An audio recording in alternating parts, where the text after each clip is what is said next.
In November 2024, a truly shocking discovery unfolded in the peaceful provinces of Phichit and Kemphaengphet in Thailand. Authorities unearthed a total of 85 human bodies across 3 separate locations.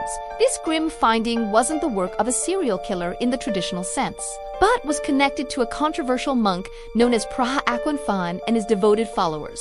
The story that emerged was stranger than fiction.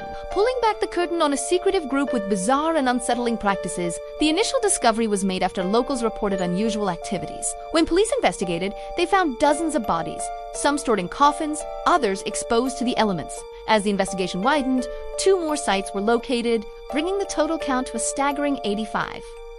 The immediate questions were, who were these people, and how did their bodies end up here? The answer led investigators directly to a self-proclaimed spiritual leader and a belief system that blurred the line between devotion and delusion. Prasharni, the central figure in this case, had built a community of followers who believed he held the key to profound spiritual enlightenment. His methods, however, were anything but conventional. The monk and his adherents were allegedly using the deceased for a unique and disturbing form of meditation. They called it body scanning, a practice where they would sit with the corpses, sometimes for hours, in an attempt to understand the nature of life, death, and according to the group's teachings, this direct confrontation with mortality was a powerful tool for spiritual growth. They believed that by observing the process of decay, they could detach themselves from worldly desires and fears.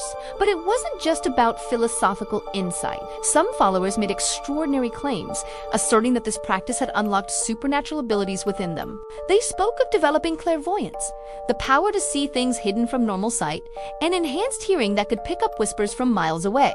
These claims, of course, were met with deep skepticism by the authorities and the public. To them, it looked less like a spiritual exercise and more like the desecration of the dead. The practice of using human remains in this manner is not part of mainstream Buddhism. In fact, it goes against the very core of Thai cultural and religious norms, which place a strong emphasis on respecting the deceased and performing proper funeral rites. The idea of using bodhis as teaching aids was seen as deeply offensive and macabre. As investigators dug deeper, they began to piece together how the bodies were acquired. It appeared that some were the remains of deceased followers whose families had consented, believing it was a way to honor their loved ones and contribute to the group's spiritual mission. Others, however, may have been acquired through less transparent means, raising serious legal and ethical questions. Were all the families aware of what was happening to the bodies? Were the deaths all from natural causes?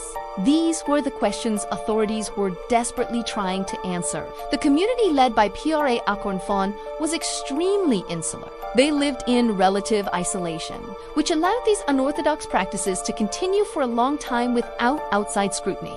Followers described a life of simple devotion centered entirely around the monk's teachings. They truly believed that by scanning the bodies, they were not only helping themselves but also helping the spirits of the deceased find peace. This conviction made the situation incredibly complex.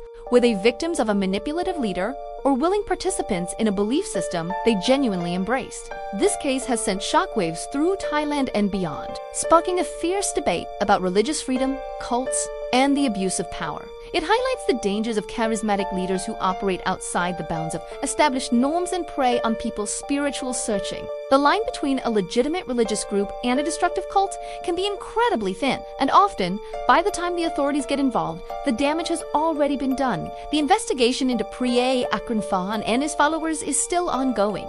The legal charges could range from illegal possession of human remains to more serious offenses, depending on what the autopsies and further inquiries reveal. For the families of the deceased, this has been an unimaginable ordeal, a betrayal of trust that has left them grappling with grief and confusion. This bizarre and tragic story serves as a powerful reminder to be cautious and critical, especially when faith is used to justify actions that defy both law and basic human decency. Thanks for watching, and if you found this story as compelling as I did, please like this video and subscribe for more deep dives into fascinating cases. See you next time.